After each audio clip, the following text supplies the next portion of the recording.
আসসালামু আলাইকুম। তো আজকে শুক্রবারের ব্লগটা শুরু করছে এখান থেকে। এই তো দেখতে পাচ্ছেন সালমানের বাবা সকালে সবজি বাজার নিয়ে আসছে, মাছ মাংস সব আছে, তাই ওগুলো রান্না হয়নি। তো সবজি লাগবে যা যা তা নিয়ে আসছে। এখানে 2 পদের শাক নিয়ে আসছে, আমি লাল শাকটা পরিষ্কার করে বেছে নিছি, আর লাউ শাকটা আমি বেছে দুটোটাই আজকে রেখে দেবো, রান্না করব না। 2টা লাউ আনছে। আর এই তো দেখতে পাচ্ছেন আমি কাজের ফাঁকে কাজ করছিলাম ঘরে বসে, আর এই ফাঁকে তানজুর ব্লগ দিচ্ছিলাম। কে কে তানজুর ব্লগ দেখেন বলবেন। আমার তো খুবই ভালো লাগে, আমি ওদের সবার ব্লগ দেখি, তার মাঝে সবচেয়ে আমার ওকে বেশি ভালো লাগে। আর কে কে দেখেন আমার কমেন্ট বক্সে বলে যাবেন, তানজুর ব্লগ না দেখলে দেখবেন, খুবই ভালো লাগে। আর এই তো সব শাকগুলো পরিষ্কার করে আমি রান্নাঘরে চলে আসছি। ওখানে আমি সামিয়া সব কিছু রেডি করে রাখছিল, আমি এসে লতিটা রান্না করছি। রান্না করে আমি আবার ঘরে চলে আসছি, যেহেতু প্রচণ্ড গরম পড়ছে আজকে, অনেক গরম, অনেক রোদ ছিল বাইরে। তো আমার শরীরটাও খারাপ, জানেনই আপনারা, তো জানেন না না যে আমি কিন্তু এখন মানে খুবই অসুস্থ। তো এই তো আমাকে ডাক্তার এইটা দিয়েছিল, এই যে ট্যাঙের মতো একটা খেতে, ট্যাঙের মতো একটা টেস্ট, কেমন একটা লেমন টেস্ট, কিন্তু অনেক মিষ্টি, এই জন্য অত একটা ভালো লাগে না, তবু কষ্ট করে খাই। নিজের জন্য না হলেও তো বেবির জন্য খেতে হবে। তো এখানে আমি এটা গুলিয়ে তারপর খাচ্ছিলাম। এটা কে কে খাওয়া আমাকে বলবে, যদি কেউ প্রেগনেন্সিতে এটা খেয়ে থাকো। ডাক্তার কী কারণ দিছে আমি নিজেও জানি না। আমি টিকটকে ফেসবুকে দেখলাম অনেক মায়েরাই বলছে, গর্ভবতী মায়েরা, যে এটা আমাকে পানির পরিমাণ কম তাই দিছে। কেউ বলছে যে না, বাচ্চার ওজন কম এই জন্য দিছে। তো আমাকে ডাক্তার কোনো কিছু উল্লেখ করে বলে নাই যে এই জন্য তোমাকে দিলাম, শুধু প্রেসক্রিপশনে লিখে দিছে যে এটা খেতে হবে। তো ডাক্তারের কাছ থেকে এটা এনে আমি মানে খাচ্ছি। তো বেশি খেতে পারবো না, কারণ তেমন একটা ভালো লাগে না আমার, খুব কষ্ট করেই খাই। তারপরে এই তো সালমান এখানে গোসল করে রেডি হয়ে গেছে, ওর বাবার সাথে নামাজে যাবে। আজকে সে তার বাবার সাথে যাবে তাড়াতাড়ি, এই জন্য তাড়াতাড়ি গোসল করছে। আর ওর সাথে ইলহামও যাওয়ার জন্য কান্না করতেছে। তো দেখি ওকেও গোসল করাই দিব, দিয়ে পাঠিয়ে দিব। তারপরে এই তো আমি একটু আরাম করে ফ্যানের নিচে বসে তারপর আবার চলে আসলাম রান্না করতে। সব কিছুই রান্না হয়ে গেছে, শুধু মাংসটাই রান্না করা বাকি ছিল। তো আজকে আমি রান্না করছি ব্রয়লার মুরগি, ঘরে শক্ত মুরগি নেই। ব্রয়লার মুরগিটা আমরা একটু কমই খাই, সালমানের বাবা তেমন পছন্দ করে না, তবে বাচ্চারা অনেক পছন্দ করে, এই জন্য আমরা খাই, আমিও পছন্দ করি। মুরগিটা এই যে আমি রান্না কষিয়ে নিচ্ছিলাম, আর অনেক বাতাস আসছিলো বাইরে থেকে, যেমন রোদ তেমন বাতাসও ছিল। তারপরে আমি জানালাটা আটকে দিলাম রান্নাঘরে, কারণ চুলার আগুনগুলো সরে যাচ্ছিলো, তাপ লাগছিল না রান্না করার সময়। এই তো মাংস কষিয়ে নিচ্ছি আমি সুন্দরভাবে। আমি জানি না আমার ক্যামেরাতে কেন যেন আসল কালারটা আসেই না, হয়তো মোবাইল ভালো না, কম দামি মোবাইল। আর আজকের মাংসটা আমি ওই যে বললাম না 2টা লাউ আনছে, এখান থেকে একটা লাউ দিয়ে মাংসটা রান্না করব। কারা কারা মাংস দিয়ে মানে লাউ দিয়ে খান বলবেন। আমরা গরুর মাংস তারপর মুরগির মাংস দিয়ে খাই, দেশি মুরগি দিয়ে বেশি ভালো লাগে, অনেক মজা লাগে, বিশেষ করে গ্রামের লার্কির চুলায় রান্না করলে। তারপরে এই তো আবার মাংসটা কষাতে দিয়ে এসে ঘরে আসলাম, দেখি সামিয়া ঘর পরিষ্কার করছে, সব গুছিয়ে নিচ্ছে, যেহেতু জুম্মাবার নামাজ পড়ে এসে পড়বে, আবার খেতে দিতে হবে ওদেরকে। তারপরে তো বারান্দায় আসলাম, গাছগুলো দেখছিলাম, এই যে আমার গন্ধরাজ গাছটা আবার নতুন করে কলি আসছে। এর আগে কলিগুলো আসছিলো, ওইগুলো সবই মানে ঝরে গেছে, ফুল ফুটে নাই। তো দেখি এবারকার ফুলগুলো ফোটে নাকি, কলিগুলো থাকে নাকি। আর এই তো সব গাছগুলো দেখছিলাম, আগে অনেক গাছ ছিল, এখন নাই, যেহেতু নিজে অসুস্থ, যত্ন করতে পারি না। আর স্বামী এত কাজ করে কীভাবে এগুলো করবে। তারপর ঘরটা পরিষ্কার করার পর স্বামীকে বললাম আমরা কাটলিচু খাই। গতকাল রাত্রে, বৃহস্পতিবার আগের দিন রাত্রে সালমানের বাবা অনেকগুলো কাটলিচু নিয়ে আসছিলো। তো ইলহাম আর ওর বাবা তারপর সালমান একসাথে নামাজে চলে গেছে, তো আমরা দুজনেই বাসায় ছিলাম। তো বললাম যাই আমরা দুজনে বসে বসে খাই। এই তো দুজনে বসে বসে এখানে কাটলিচু খাচ্ছিলাম। আর আমার কিন্তু লিচুর চেয়ে তো কাটলিচু অনেক বেশি পছন্দ। অনেকে আবার বলবেন কাটলিচু কি, অনেকে কিন্তু পিচ ফল হিসেবে চিনে, তো আমরা কাটলিচুই বলি এটাকে, যেটা শিখছি ছোটোবেলা থেকে মায়ের কাছ থেকে, ওইটাই বলি।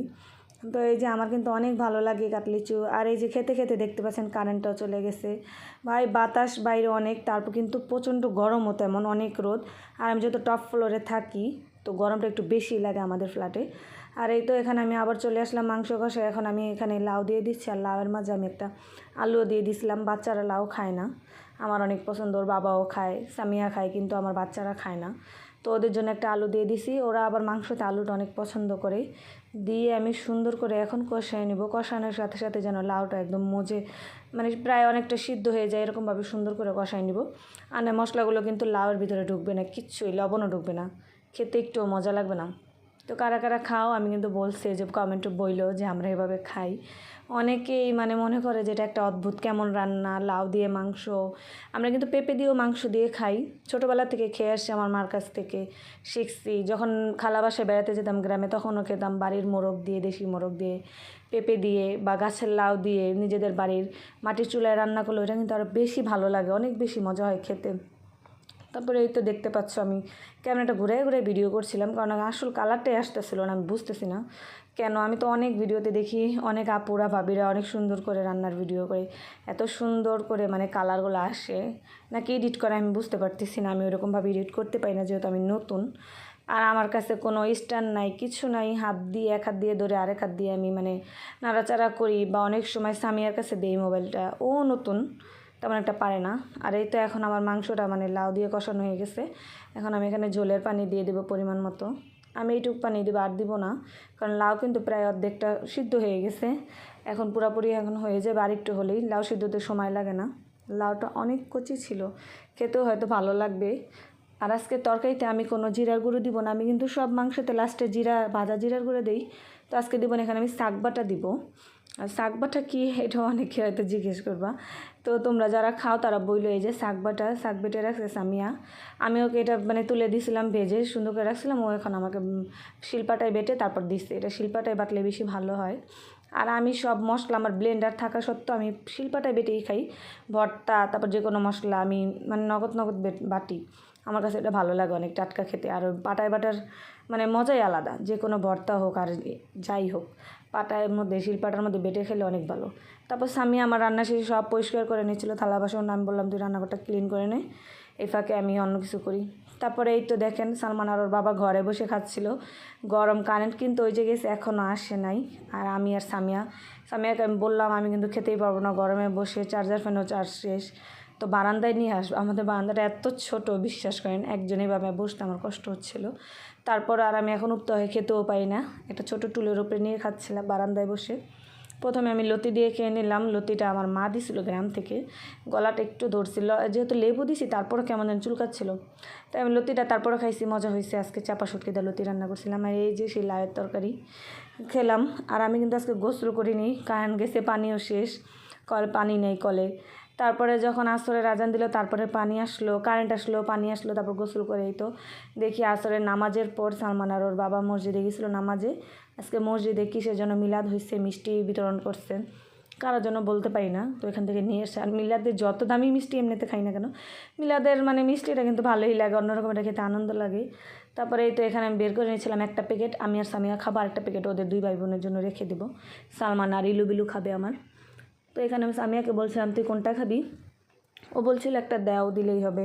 তারপর ভাবলাম দুজন মিলে ভাগ করেই খাই, দুটোটাই ভাগ করে খাই। তারপর লাল মিষ্টিটা, আমি তো দুটো মিষ্টিই খাই, তারপর লাল মিষ্টিটা আমরা দুজন ভাগ করে খাবো। তার সামিয়াকেও দিব, আমি খাবো, ও খাবে। নিমকিটাও দুজনে ভাগ করে খাবো। আর এই তো আমি ওটা একটা বাটিতে ঢেলে রেখে এখানে আমি ময়শ্চারাইজার দিছিলাম। কে কে ময়শ্চারাইজার ব্যবহার করো, এটাও বললো, এটা খুবই ভালো একটা ময়শ্চারাইজার। আমি কিন্তু কোনো করছি না, মানে এটা খুবই ভালো লাগছে বলেই তোমাদের কাছে বললাম, আমি কোনো প্রমোশনের মানে ওই হিসেবে বলছি না। এটা খুবই ভালো, তো তোমরা ইউজ করতে পারো, আর একটা রিজনেবল প্রাইসের মধ্যে।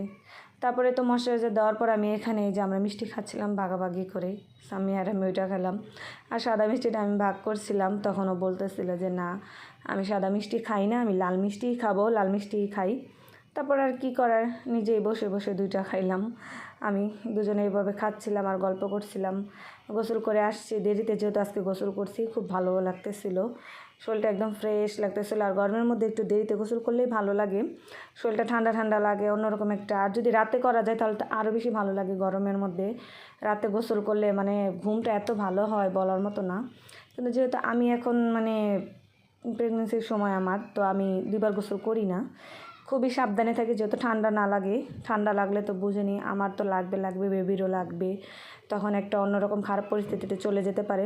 এই জন্য আমি ওইভাবে গোসল করি না, নিজেকে অনেক মেনটেন করে চলি সব কিছু। কিন্তু বিকালে একটু দেরি হয় প্রায়।